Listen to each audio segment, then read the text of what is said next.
Inkuru yihutirwa kuri uyu mugoroba ku itariki ya mbere y'ukwezi kwa gatatu 2025 ni igitangaza, ni inkuru idasanzwe, ni inkuru abantu benshi batakwemera ko ariyo, kandi niyo nkuru turabibutsa ko ejo bundi ku itariki mu minsi ibiri ishize ubwo i Bukavu haturikaga ibisasu abayobozi ba M23 bari bitabiriye ibyo birori, bari ibirori bari bitabiriye iyo mitingi.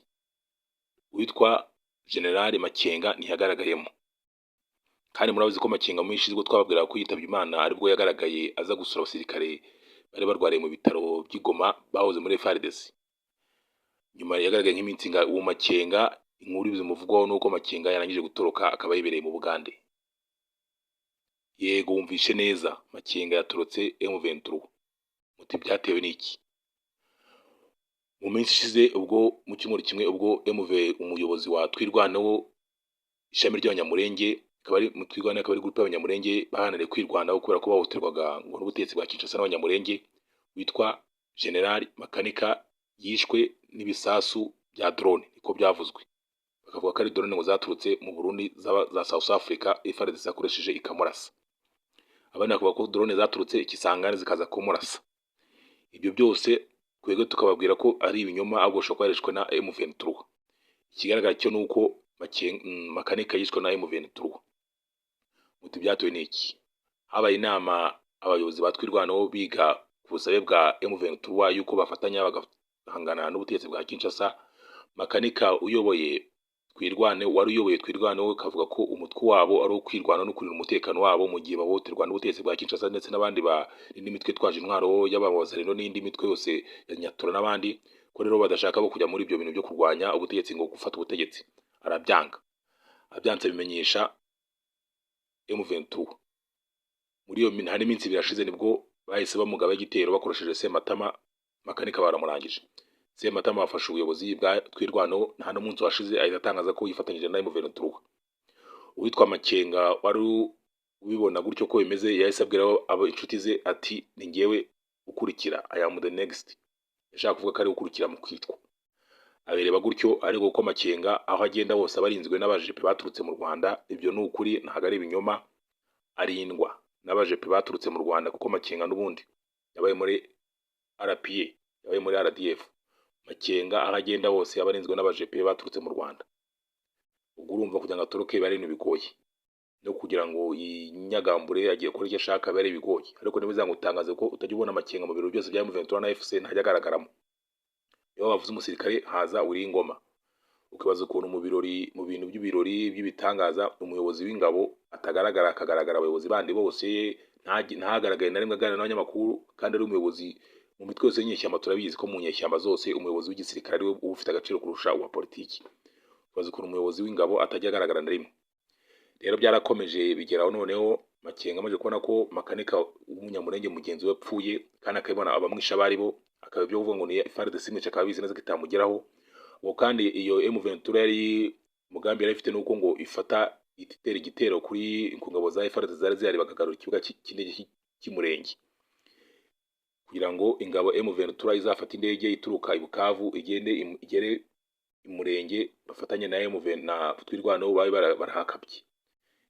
Bwarakeye koko Matsematama amaze kuyobora Twirwanaho, babagabye igitero kuri FARDC yarinze ikibuga cy'indege cy'Imurenge. Ikibuga barakigaruriye, ariko kugeza n'ubu ngubu uwo musada waturukaga i Bukavu ntari wagerayo. Twirwanaho yabisimana nkaho yishyize mu kato yonyine, na FARDC nayo irayireka, ntibayigaba igitero, barayihorera iguma ngo imeze nk'igoswe. Kuko amakuru avuga ko kugeza n'ubu ngubu abaganga ba Croix bahabaga n'abandi b'ubutabazi bose babaga mu Murenge bose bahavuye, nta n'umujyi, ariko bavuga ko niba Twirwanaho yemeje kuba nk'aba rebel inyeshyamba, ubwo ntabwo bagikorana nabo, bakoranaga na leta, bose baragiye. Twirwanaho ifite abasore benshi bakomeretse, abandi barwaye, ariko bose babuze kivura kubera ko abari abavuzi ba Croix bose bigendeye. Tugarutse kuri Makanika rero, Makanika amaze kubona ko tugarutse kuri Makenga yamaze kubona ko Makanika apfuye, ahita abona kandi akabazi ibyo Makanika yarwaniraga, akaba baziranye, Abanyamurenge babaziranye. Nta kindi Makanika yahise avuga, Makenga yahise avuga ko ubwo ubukurikiraho ari we nta wundi, kandi kugira ngo atoroke byari bigoye kuko barinzwe n'abajepe. Makenga icyo yakoze n'iki, yagumye nyine aho ngaho nta kibazo, atuje nk'uko waracecetse, nk'uko warameze nk'ufunzwe, kuko buriya Makenga mubona bamuzanye bameze nk'uwabashoreye intama. Makenga ubundi ameze nk'ufungishijwe ijisho. ariko hari abandi basore b'abanyamurenge bivuga ko baba mu gisirikare cy'u Rwanda ari abensitirigita, ari abigisha abasirikare bigisha abasirikare ba special force, baba bari hari abagiye kure ko urugamba rumeze, bagiye gutembera, bavuka muri bice by'umurenge no muri Kongo, bagiye gusura amakanika, bagiye gusura amakenga, ndimo kubitiranya mu mbabarire, bagiye gusura amakenga aho aba mu birindiro bye, kuba bamusuye nyine niba ari bamubwiye uko byagenda ngo atoroke, kuko bajyaga bamusura baganira n'iki mu minsi ibiri bagiye kubona amakenga arabuze. Abo basore bose base bafatwa ubu bari i Kigali mu Rwanda, abo basore b'abensitirigitazi b'abanyamurenge bari i Kigali mu Rwanda. Makenga yahise abura mu bice bya M23 n'ikimenyimenyi, ntabwo muzongera kumubona yaje gusura ingabo, yagiye gusura iki mu Makenga yarabuze, yaturutse mu M23 bikavuga ko ari Bugande. Niba bazamusanga bakamwicirayo ntabwo tubizi, niba azakomeza kugenda cyangwa se akihisha burundu akagira ambasade ahungiramo ntabwo bizwi, ariko Makenga yaturutse mu M23 ntawe uhari. Ibyo ni ukuri, kwemere cyangwa ubihakane, ibyo ni ukuri. Makenga yaturutse mu M23, niyo mpamvu ubona imirwano yabaye nk'ihagaze ahantu hose. M23 ntabwo cyavanza, M23 nta hantu ijya, kubera ko n'ubundi nayo imeze nk'aho yahize mu gihirahiro, kubera ko rwa rugamba rwayo yarwanya amahanga yose avuga ko irifashwamo n'u Rwanda na RDF, u Rwanda rukaba mu gitutu cyo gushyirwaho ibihano. M23 nayo yabuze ibimira nayicira, iribaza icyo yakora, yabuze ikikora. Niyo mpamvu ubona urugamba rwabaye nk'urwahagaze ahantu hose.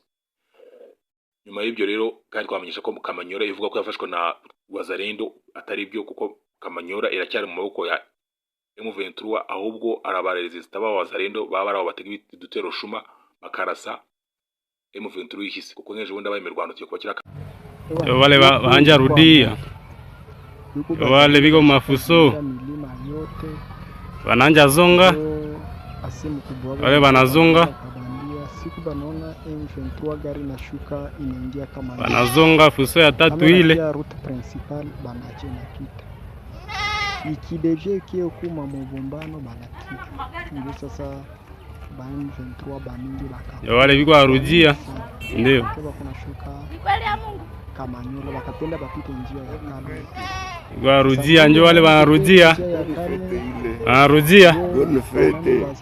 he abi bafa sambla bani ba metre wanarujia walikuwa kuantene pale Businga bakuwa injo ya 4 ya 5 habari walikuwa mvumana wanarujia batu yote sasa hivi wanasimama hivi bonne fete tena kulimonte ndio zile vita mabombe nini ndio bakabatosha kumakashira bora bako na bapuse bakapenda bapande kumilima. Sasa juu milima yote kuko Wazalendo, ndio bakabapiga bakawashusha ndio bakabashusha mpaka kule Manyamurambi. Sasa kufika Mabusinga juu Businga basha bazungurukia banabatia katikati, njo bakasagia pale, kisha njo saizi njo bishapunguka juu tunaona Wazalendo wanarudia banapita kwetu wanakunywa mai, kisha bakumaliza kunywa banaingia mu mapozisio zabo kubilima. Njo tunawauliza kama eske tunaweza toka tuende, wanatuambia hapana, msitoke juu bote wenye balikia gombana tunaua bote Businga tunarazi na hakuna mwatarudia, na kirudia hata pita huko juu benye tunaua magari ya mama iki njo batashusha. Njo nikamwambia hata vile bakipia usiku hawezi kia tutatiza, wakasema si hapana, maanani mamilima yote ingali nafungiwa. Sasa tulimaliza bapiga kila watu wakarudia kuposition hapo. Mimi nikasikia kama na intervention inatoka kule maanani Maluvungi inakuya saidia Wazalendo benye bako huko. Maki njo bakatuambia tusiogope, kama binalamuka tena tunabakia tu mu manyumba. Njo habari iko kweli. Bilikuwa matata depuis asubuhi mpaka saa njo binapunguka. Bilikuwa nguvu, mabombe, masasi, malance rocket, hakuna binyabilie huko. Msaada ya Jehova bakufika kwetu tulikuwa njo na wale Wazalendo bali bapuse mpaka bakabakimbiza, benye baliponyoka bakakimbia, njo bakasema bamingi njo banakufa. Nkuko mwabivuga mu Giswahili aho uwo muntu yavugaga yari numu Wazalendo wabwiraga abaturage kuri message ko imirwano mu Giswahili babonye imodoka za M23 zije bagahita bitsimba bakagira inyuma. M23 barayirasa, bamaze kwirasa iragenda ijya guhuruza, baza ari benshi none benshi cyane baje ari benshi cyane bazarendo bo babonye bagenda bitsimba bagira inyuma kugira ngo batababona. Ubwo M23 yakomeje kuzimera nk'ibagoma hagati sase no barigota bayirasa koko barayirasa barabica barabadasa benshi cyane. M23 bari bareje bose babonye bikomeye barahunga baragenda. Bazarendo baguma ngo muri iyo mirima mu biro ibyo bihuru mu byo misozi hose bagumamo muri iyo misozi barinze M23 uko baramaze kwirukankana. Ariko Kamanyora irakera mu maboko ya M23 nubwo bazarendo bahari bakaba bagenda batega udutero twambushi aho M23 hose yise.